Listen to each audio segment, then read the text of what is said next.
Hello అండి, welcome back to my channel Vishnu Paturi. So ఇవాళ మనం నోట్లో వేసుకోగానే ఇట్టే కరిగిపోయి అలాగే అందరికీ నోరూరించే బొబ్బట్లను తేలిగ్గా అలాగే పక్కా కొలతలతో ఎలా తయారు చేసుకోవాలనేది ఇవాళ మనం చూసేద్దాం. సో దీనికోసం ముందుగా మనం 2 సమానమైన కప్పుల్లో శనగపప్పు అలాగే బెల్లం తీసుకుంటున్నాము. అంటే 1 కప్పు శనగపప్పుకి 1 కప్పు బెల్లం వేసుకుంటున్నాము. మీరు తీసుకునే క్వాంటిటీని బట్టి ఇలా సమానమైన భాగాల్లో ఈ 2 వేసేసుకుంటే సరిపోతుంది. సో ఇప్పుడు మనం కుక్కర్ తీసుకుంటున్నాము. దాంట్లో మనం తీసుకున్న కప్పుడు శనగపప్పుని దాంట్లో వేసేసుకుని మనం ఫస్ట్ దీన్ని వాష్ చేసుకోవాలి. ఇప్పుడు మనం ఇలా కడిగి పెట్టుకున్న శనగపప్పులో కప్పుడు శనగపప్పు తీసుకున్నాం కాబట్టి 2 కప్పుల వరకు వాటర్ పడుతుంది. ఇప్పుడు దీంట్లో నేను ఏ కప్తో అయితే శనగపప్పు తీసుకున్నానో అదే కప్తో దీంట్లో రెండు కప్పులు నీళ్ళు పోసుకొని స్టవ్ మీద పెట్టుకుంటున్నాను. సో ఇప్పుడు మనం కుక్కర్ విజిల్ పెట్టేసుకుని 4 విజిల్ వరకు రానిస్తే మనకి పప్పు అనేది ఉడికిపోతుంది. ఇలా 4 విజిల్ వచ్చిన తర్వాత పప్పు మనకి ఇలా ఉడికిపోయి ఉంటుంది. ఇప్పుడు దీంట్లో ఇందాక మనం తీసి పెట్టుకున్న బెల్లం ఏదైతే ఉందో ఆ కప్పుడు బెల్లాన్ని దీంట్లో వేసుకుని మధ్య మధ్యలో మనం తిప్పుకుంటూ బెల్లం కరిగి ఇదంతా దగ్గర పడేంత వరకు కూడా మనం ఇలా కలుపుకుంటూ మూత పెట్టి ఉడకనివ్వాలి. కుక్కర్ మూత మామూలుగా లాక్ చేయకుండా మామూలుగా పెట్టేసి ఇలా ఉడకనిస్తే ఇలా అవుతుంది. ఇది మంచిగా దగ్గరగా వచ్చి మనకి బొబ్బట్లు చేసుకునే కన్సిస్టెన్సీ వచ్చేంత వరకు కూడా మనం దీన్ని ఉడకబెట్టుకోవాల్సి ఉంటుంది. బొబ్బట్లలో ఇలా పప్పు అక్కడక్కడ కొంచెం పలుకులా ఉంటేనే బాగుంటుంది. కానీ అలా వద్దు అనుకునే వాళ్ళు మీరు ఇదంతా చల్లారిపోయిన తర్వాత మీరు మిక్సీ పట్టేసుకోవచ్చు. సో అలా గ్రైండ్ అయినా చేసుకోవచ్చు, లేదంటే ఇలా పప్పు గుత్తుతో మ్యాష్ చేసుకున్నా కూడా సరిపోతుంది. కానీ కొంచెం పలుకుగా ఉంటేనే బొబ్బట్లకు ఆ టేస్ట్ అనేది బాగుంటుంది.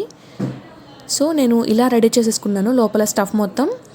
ఇప్పుడు లోపల మనం స్టఫ్ చేసుకోవడానికి ఇది రెడీ అయిపోయింది కాబట్టి ఇది ఇలా పక్కకు పెట్టేసుకుని మనం ఒక గిన్నెలో 1 కప్పు మైదా పిండి తీసుకుంటున్నాము. సో దీంట్లో మనం ఇప్పుడు వాడిని మొత్తం 1 కప్తోనే తీసుకుంటున్నాము. అంటే 1 కప్పు శనగపిండికి 1 కప్పు బెల్లం అలాగే 1 కప్పు మైదా పిండి. ఇప్పుడు దీంట్లో మనం ఒక 4 నుంచి 5 స్పూన్ల వరకు నెయ్యి కానీ నూనెని కానీ ఇలా మరగబెట్టి మనం దాంట్లో వేసుకుని కలుపుకోవాలి. ఇలా కలుపుకోవడం వల్ల మనం పిండికి చాలా స్మూత్నెస్ ఇస్తుంది, అలాగే మనకి చాలా సాఫ్ట్గా వస్తాయి. ఇప్పుడు దాంట్లో మనం వాటర్ వేసుకుని మామూలుగా చపాతీ పిండి కన్సిస్టెన్సీలో ఇలా సిద్ధం చేసుకుని పెట్టుకోవాలి. సో ఇందాక మనం చూపించిన పూర్ణాన్ని స్టఫ్ని ఇలా ఉండలు చేసుకుని పెట్టుకున్నాను నేను. ఇప్పుడు నేను ఆ మైదా పిండిని కొంచెం కొంచెంగా తీసుకొని ఆ పూర్ణాన్ని అంటే ఆ స్టఫ్ని మనం మధ్యలో పెట్టుకుని మళ్ళీ రౌండ్గా బాల్స్లా చేసుకోవాలి. సో ఇది ఫస్ట్ స్టెప్ అనమాట. దీంట్లో ఇలా చేసేసుకొని పెట్టుకుంటే మనం కాల్చేటప్పుడు డైరెక్ట్గా చేసేసుకొని మనం పెనం మీద వేసేసుకోవచ్చు. సో ఈ ప్రాసెసే మెయిన్ అనమాట. అంటే ఇలా రెడీ చేసి పెట్టుకుంటే మనకి తర్వాత ప్రాసెస్ సింపుల్గానే ఉంటుంది. సో చూసారు కదా, ఇలా మనం క్లోజ్ చేసుకోవాలి. లోపల స్టఫ్ చేసుకున్న అది కనిపించకుండా మనం పరోటా ఎలా అయితే చేస్తామో అలానే ఇది మనం క్లోజ్ చేసేసుకోవాలి. సో ఇలా బాల్స్ లాగా రెడీ చేసి పెట్టుకుంటే నెక్స్ట్ ప్రాసెస్ సింపుల్ అయిపోతుంది అనమాట. కొంతమంది పైన ఎక్కువగా పిండి ఉంటే అంతగా ఇష్టపడరు, లోపల స్టఫ్ స్వీట్నెస్ ఎక్కువగా ఉంటేనే నచ్చుతుంది. సో అలా కావాలనుకునే వాళ్ళు పైన పిండి సైజ్ కొంచెం తగ్గించి పెట్టుకోవచ్చు.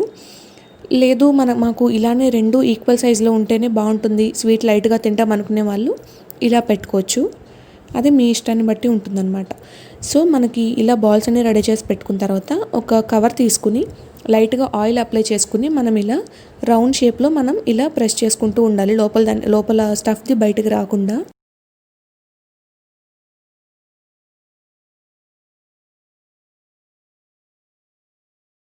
ఇలా మనం బొబ్బట్లు లాగా రౌండ్గా చేసేసుకున్న తర్వాత నెక్స్ట్ పెనం మీద లైట్గా మనం గీ రాసుకొని నెయ్యి ఇలా రాసుకొని దాని మీద బొబ్బట్టు వేసుకొని మనం మంచిగా బ్రౌనిష్ కలర్ వచ్చేంత వరకు చక్కగా కాల్చుకుంటే మనకి బొబ్బట్లు అనేవి రెడీ అయిపోతాయి. సో చిన్నగానే ఉంటాయి కాబట్టి మనం ఒకదాని పక్కన ఒకటి వేసేసి కూడా కాల్చుకోవచ్చు.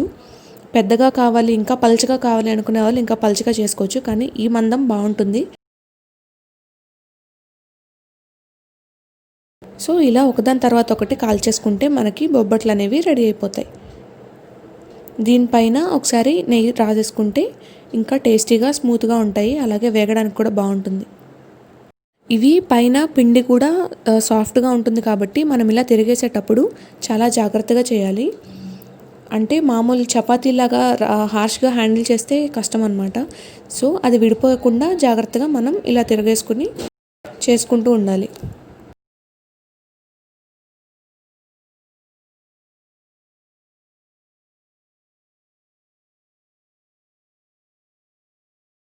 సో రెండు వైపులా కూడా ఇలా మనకి లైట్ గోల్డెన్ కలర్ వచ్చేంత వరకు వేయించుకుంటే పైన క్రిస్పీగా లోపల సాఫ్ట్గా ఎంతో టేస్టీగా ఉండే బొబ్బట్లు మనకి రెడీ అయిపోతాయి.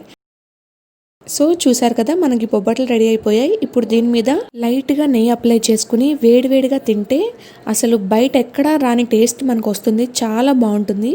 అండ్ ఒక్కసారి చేశారంటే మీకు మన చేత్తో చేసుకుని తింటే ఆ టేస్టే వేరు కాబట్టి, ఆ ఫీలింగ్ వేరు కాబట్టి డెఫినెట్గా ఒకసారి ట్రై చేయండి. చూస్తేనే చాలా మందికి నూరూరిపోతుంది కదా, మరి ఇంకెందుకండి లేటు, ఒకసారి ట్రై చేయండి. అలాగే దేవి నవరాత్రులు కాబట్టి ఇప్పుడు మీరు నైవేద్యంగా కూడా దీన్ని పెట్టచ్చు. సో డెఫినెట్గా ఒకసారి ట్రై చేయండి. మీ ఇంట్లో వాళ్ళకి నచ్చుతుంది, అలాగే అమ్మవారు కూడా మెచ్చుతుంది. సో ఇంకెందుకు ఆలస్యం, ఎలా ఉందో ట్రై చేసి మీ ఫీడ్బ్యాక్ని నాకు కామెంట్ సెక్షన్లో షేర్ చేయండి.